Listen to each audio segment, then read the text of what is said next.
Jadi di kolbu itu nggak ada hasadnya, yang ada tuh cuma efeknya. Kibir, sombong. Di kolbu nggak ada pak, yang ada itu di nafs, di jiwanya. Efeknya kolbunya jadi hitam.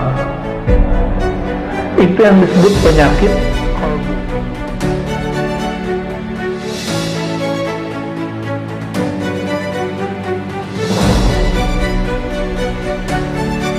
Maksudnya, hasadnya orang berilmu lebih bahaya daripada hasadnya orang yang cinta harta. Nah, ini bahayanya. Maka disebutkan di Al-Quran, di surah Al-Baqarah, di beberapa ayat-ayat itu ya, bahwa ahli kitab itu hasadan min indi anfusihim. Mereka ada hasad di dalam diri mereka. Jadi hasad itu dalam nafs, anfus, jiwa. Kalau dia sudah menguasai, maka dia menodai kolbu, maka kolbu jadi berpenyakit.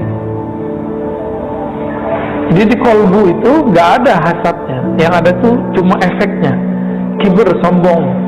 Di kolbu nggak ada pak, yang ada itu di nafs, di jiwanya. Efeknya kolbunya jadi hitam. Itu yang disebut penyakit kolbu. Jadi kolbu ini betul-betul merana, tersiksa jika ada dona-dona hitam itu masuk ke dalam lingkaran kolbu itu. Nah, salah satu yang paling menyiksa kolbu adalah jika nafs, jiwanya iri kepada orang lain. Nah,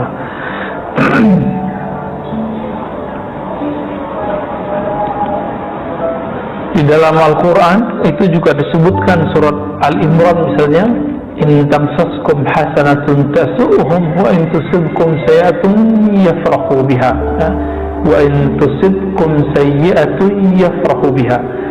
Jika kamu mendapatkan kebaikan, itu membuat mereka merasa kamu sakiti. Jadi orang hasad itu nggak perlu kita sakiti pak. Kita dapat nikmat jadi tersakiti. Gimana tuh? Oleh karena itu, Bapak Saudara Allah, jangan sering-sering menampilkan nikmat yang Allah berikan. Jadi jangan posting kalau beli mobil baru, ya. Nggak usah diposting punya rumah baru, nggak usah pak. Posting kalau lagi ke tempat yang baru, itu bikin nyesek orang. Karena tidak semua orang seberuntung Bapak ini. Kecuali kita sharing untuk orang-orang yang menjadi murid kita misalnya, supaya mereka termotivasi, itu boleh-boleh aja. Tapi tidak semua begitu. Makanya Imam Ghazali mengatakan di kitabnya, kullu mal'umin mahsud. Setiap orang yang diberi nikmat pasti ada yang hasad kepadanya. Dapat istri baru tuh kan.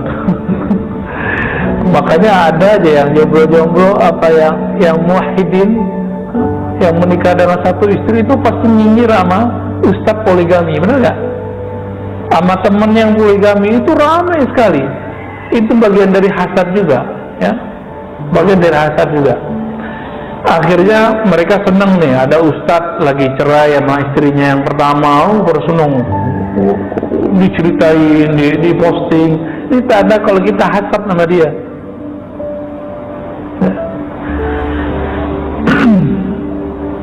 Adapun dalam persoalan duniawi, Bapak Saudara Allah, rasa iri tadi lalu membuat kita pengen seperti dia, lalu kita bersaing, itu boleh-boleh aja.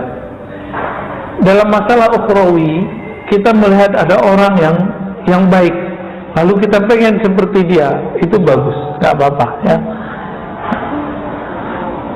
Makanya di Quran itu ada fi dzalika falyatanafasil mutanafisun, ya, surah Mutaffifin, ya. Dan dalam hal itu maka silakanlah kalian bersaing, ya, bersaing yang positif. Kalau dalam hadis kita menemukan la hasada ila fitnatain, hadis Bukhari Muslim, tidak boleh hasad kecuali dalam dua hal. Kita nggak boleh iri sama orang kecuali dua hal, berarti iri positif ya. Coba lihat Al-Quran, Sunnah mengajarkan adab yang positif dari iri. Pertama, rajulun atahullahul Quran. Ada orang yang Allah berikan ilmu terhadap Al-Quran, fayatluhu ana al-laili wa ana an-nahar. Lalu dia membacanya siang dan malam. Dia mempelajarinya siang dan malam. Bapak, kalau melihat ada orang baca kitab bahasa Arab gundul, iri nggak Pak? Harus iri. Kalau nggak iri, ya berarti nggak ada hasad yang positif dalam diri kita. Saya melihat iri itu sudah lama. Semenjak umur 10 tahun saya melihat guru saya bisa baca kitab yang dibaca kitab Al-Hikam. Ada perasaan terpendam hati pengen baca di kitab. Gimana caranya? Pas kita lihat kayak cacing Pak. Ini ada barisnya nih. Kayak cacing. Dulu kitab-kitab jadul lebih parah dari ini. Tulisannya rapat, kecil-kecil. Dan nggak ada titik komanya. Kalau ini sudah ada komanya, dia dikasih oleh si pentahkiknya ya, editornya. Di kitab jadul itu titik dan komanya fa dan waw. Ada fa, waw, koma, itu sama dengan titik koma, atau summa, atau amma ba'du. Dulu nggak ada titik koma.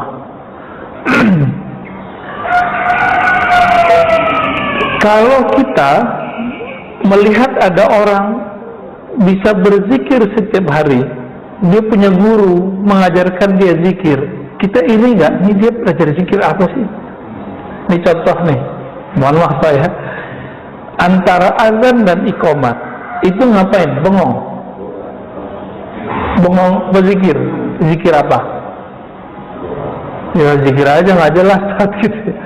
Orang kalau dia punya guru zikir, itu gurunya akan bimbing dia, nih baca. Oh hadisnya kan banyak Ustaz.